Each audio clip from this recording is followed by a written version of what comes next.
Hello tribe, we've started a new transit yesterday. The transit of the crisis and struggle in the gate 36. I don't know have you ever heard about that ghost town in Pennsylvania? I found it crazy. There is an underground fire burning since 1960. And I was like, this is a beautiful analogy to speak about that gate. And same here in southwest of Western Australia. There was that fire a few years ago in the Barnett Forest, so cherished by my heart and in the heart of a lot of people. This is beautiful country that has been on fire. It was devastating, but for many weeks after the fire got under control, the firemen were not allowing us to drive through or walk in the forest again because there was that underground fire still going. It's also interesting because in Australia, as you might know, the nature in her cycle needs to be burnt, needs the fire for some seeds needs to be burned to burst. So the fire is also an ally for regeneration and as a sleeping phoenix coming back from the ashes. So I think it put a bit of the frame here, the ground, to speak about the gate 36. So we were before in the gate 22 that invited us to reflect on emotional intelligence and how to deal with our emotions with a form of maturity and continence and elegance. And now that we've been passing through that energy, we are ready to enter our relationship and vision with struggle and crisis.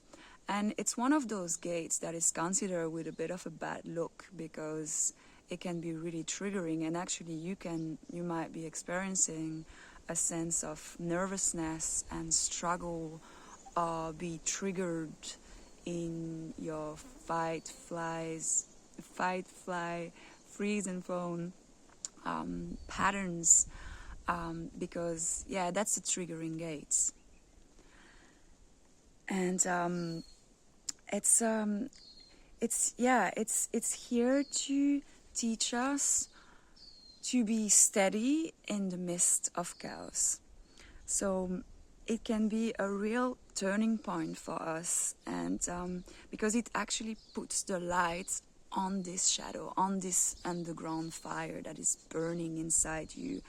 And that makes me or you unsettled because we're not aware of it. But the gate 36 is here to make us aware of our own fire and struggle. And it's also the carrier of that message of the inevitable duality of life. This is one of the rules of this reality. There is no shadow without light or no light without shadows. And I don't think it's pretty certain that we wouldn't be enjoying joy, happiness and fulfillment if we were not also going through some struggles in life. And everybody does. It's a part of the human condition, and it makes us more resilient, and we have tools to learn and experiment and apply in our lives to go through the chaos and struggles in a more steady way and become more and more resilient.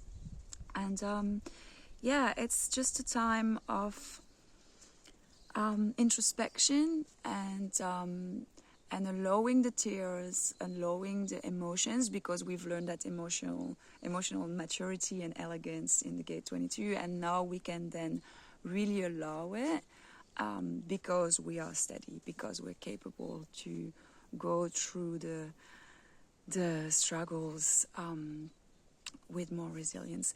So actually it's also about finding the balance and as I said, accepting the duality and there are here 2 keys that I would like to share with you that could be really, really helpful in your journey, because it has been so very helpful in mine. The first, and it's really attached to that gate, it's compassion. Be compassionate with yourself. Be compassionate for all what you've been through. Like, it's a bit of a turning point for me at the moment, because I'm revisiting Australia, where I spent the last 6 years, and I'm on my way probably out. There's no certainty, but you know, we don't have to make decisions when there is no decision to be made. So that has been helpful today with me in that beautiful walk in nature, thinking about a question, a decision that I feel nervousness about. And I was like, wait a minute, you don't have to take a decision today, so take it easy, girlfriend. And instead of that, I just put myself into deep compassion for myself for the 6 years I've been through. And they were not always easy. I went through some challenging time and visiting my own shadows and building my resiliency.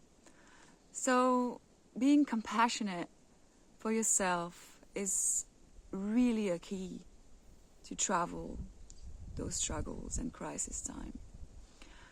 And also, if you have space, be compassionate for others. Like, if there is tension in your social circle or with some people you love, family members, partners, children, co-workers, whoever it is, connecting with the frequency of compassion would definitely support you in the next few days. The second key is a perception shift that you can choose to work on and have, is really looking at the challenges and struggle and look at yourself in the mirror and be radically honest and say, like, are you making more dramas? Or how can you see and change your perception of those struggles? And I hope that video will support that in your reflection and introspection. How can you see the struggles you are going through at the moment, small or big? How can you see them as an opportunity to grow, as an opportunity to grow your resiliency, your self-awareness, and navigate in a steady way the midst of chaos that will show up? Again, it's a part of the human condition, as mentioned before, and I'm sure you're well aware of. So I really send you all my compassion and hopefully a new look at crisis, and really see them as an opportunity for more freedom. I'll talk to you in a few days for the next transit. I really felt like leaving that transit unfold a bit longer this time, so the whole day yesterday, and to be able to speak to you in the best way I can with the best tools. And if you're new here, don't hesitate to join us on the journey. So we are touching on the themes of the gates that I'm transiting every 5 days in the Human Design Mandala, and offer us insights and tools to navigate human experience and the journey of what it is to be human with more ease, with more authenticity and more freedom.